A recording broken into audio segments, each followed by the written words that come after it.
এই কবুতরটারই হচ্ছে অসুখটার কথা আমি বলতেছিলাম। আপনারা ভালো করে দেখেন, এই কবুতরটার পা থেকে কেমন জানি দুই সাইডে দুইটা জিনিস বাইর হয়েছে, দেখছেন? কথা হচ্ছে, আপনারা কি কবুতরের এই ধরনের রোগের সাথে পরিচিত, বা এই ধরনের কবুতরের রোগ কি আপনারা কখনো দেখছেন?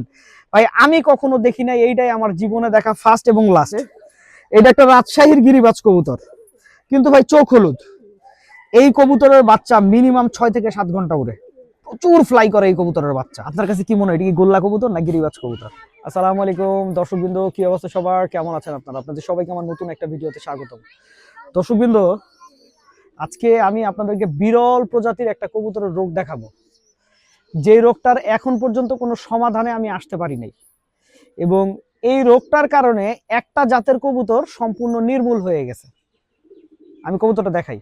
দর্শকবৃন্দ, আপনারা এই মুহূর্তে যে কবুতরটা দেখতেছেন, এই কবুতরটারই হচ্ছে অসুখটার কথা আমি বলতেছিলাম। আপনারা ভালো করে দেখেন, এই কবুতরটার পা থেকে কেমন জানি দুই সাইডে দুইটা জিনিস বাইর হয়েছে, দেখছেন? হ্যাঁ, তো শুধু এই পায়ে না, এই যে দেখেন এই পায়েও সেম সমস্যা, দেখছেন? এই যে just as it is same সমস্যা, ঠিক আছে? আচ্ছা, তারপরে এই যে দেখেন পাখাতেও সেম সমস্যা, দেখছেন? এই যে দেখেন পাখাতে, পাখার কিন্তু আমি জানি না কতটুকু বোঝা যাইতেছে। এই যে দেখেন পাখাতে, এই যে পাখাতে, এই যে পাখাতে, দেখছেন?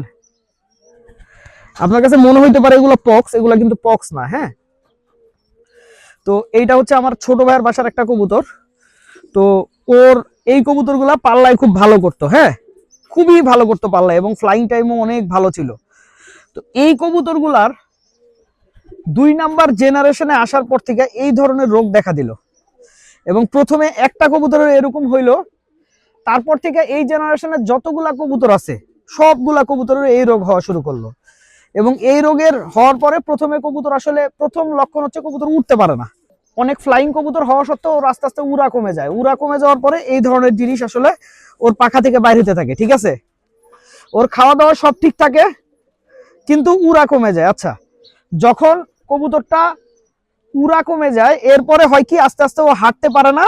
যখন ওর হাঁটা বন্ধ হয়, তারপরে ওর মনে করেন পা থেকে এইরকম জিনিস বাইর হতে থাকে, এবং at the end of day ও আস্তে আস্তে শুকাইতে থাকে, এবং একটা পর্যায়ে যায় মারা যায়। এখন আমার কথা হচ্ছে, আপনারা কি কবুতরের এই ধরনের রোগের সাথে পরিচিত, বা এই ধরনের কবুতরের রোগ কি আপনারা কখনো দেখছেন? ভাই আমি কখনো দেখি নাই, এইটাই আমার জীবনে দেখা ফার্স্ট এবং লাস্ট।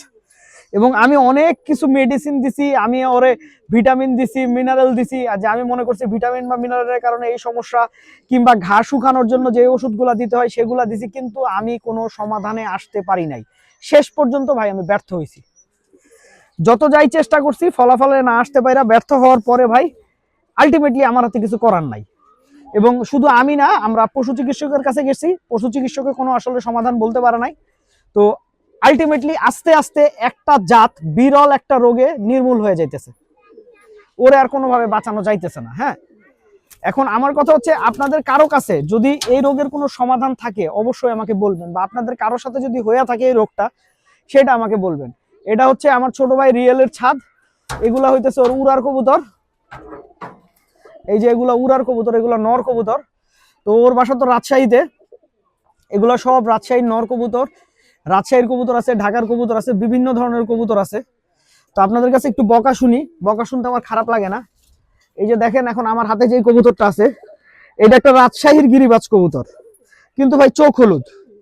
এই কবুতরের বাচ্চা মিনিমাম 6 থেকে 7 ঘন্টা উড়ে, প্রচুর ফ্লাই করে এই কবুতরের বাচ্চা, কিন্তু ভাই চোখ হলুদ। এগুলা হচ্ছে আসলে রাজশাহীর পুরনো জাতের কবুতর। এই ধরনের কবুতরগুলোর চোখ এমনই হয়, ফ্লাইং টাইমও খুব ভালো পাওয়া যায়, রেসে মোটামুটি ভালো করে, খুব একটা ভালো আসলে এই ধরনের কবুতর করে না। তার মানে 20 কিলো পর্যন্ত খুব ভালো করে, এরপরে আসলে আলটিমেটলি পইরা যায়। হ্যাঁ, এখন আপনাদেরকে ওর বাসার ঢাকার কিছু লাইনের কবুতর দেখাই। এটা হচ্ছে ঢাকার কালেক্ট করা কবুতর ওর। এই যে দেখেন, এই কবুতরের বাসায় অনেক বছর ধরে পাল্লা খাইতেছে, এবং মাশাআল্লাহ এই কবুতরের রেজাল্ট অনেক ভালো। এই কবুতরের বাচ্চা কাচ্চাও এখন পাল্লা খাইতেছে। তো এরকম ওর কাছে অনেক ধরনের কবুতরই আছে আসলে। হ্যাঁ, তো আমি আসলে ঢাকার কবুতর দেখাইতে চাইতেছি না, আমি রাজশাহীর কবুতরগুলো আপনাদেরকে একটু দেখাই। তো এইটা হচ্ছে ওর বাসার একটা রাজশাহীর কবুতর, এটা দোবাজ কবুতর। এই কবুতরটা পাল্লা দেওয়া, মাশাআল্লাহ পাল্লার রেজাল্ট খুব ভালো। আর আসলে রাজশাহীর সব কবুতর দিয়ে পাল্লা করা যায় না, ঠিক আছে, যেগুলা খুব বুদ্ধিমান কবুতর সেই ধরনের কবুতর দিয়ে পাল্লা করা যায়। রাজশাহীর কোন ধরনের কবুতর দিয়ে পাল্লা করা যায় আমি খুব সহজভাবে যদি বলি, রাজশাহীর কবুতর সাধারণত দেখা যায় অনেক বেশি ফ্লাই করার পরে নিজের বাসায় না নামে পাশের বাসায় নামে, ওই ধরনের কবুতর দিয়ে ভাই রেস হয় না। ঠিক আছে, রেস করার জন্য ওই ধরনের কবুতরই লাগে যে কবুতর কখনো পাশের বাসায় যায় নামবে না। ওকে, তো এইটাও খুব ভালো মানের একটা কবুতর এবং খুব বুদ্ধিমান কবুতর। আচ্ছা, এখন ভিডিওর লাস্টে আপনাদেরকে একটা কবুতর দেখাই। প্রথমে আপনাদেরকে বলতে হবে এটা গোল্লা না গিরিবাজ। আপনার কাছে কি মনে হয়, এটা কি গোল্লা কবুতর না গিরিবাজ কবুতর?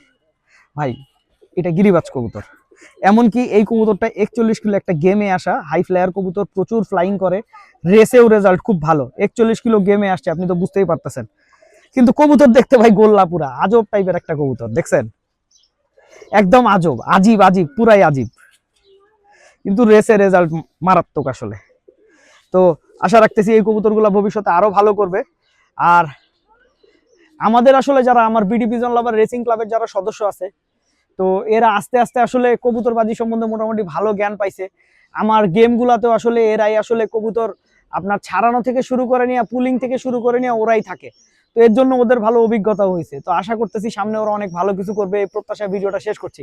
আপনারা সবাই ভালো থাকবেন, 5 ওয়াক্ত নামাজ পড়বেন। আসসালামু আলাইকুম।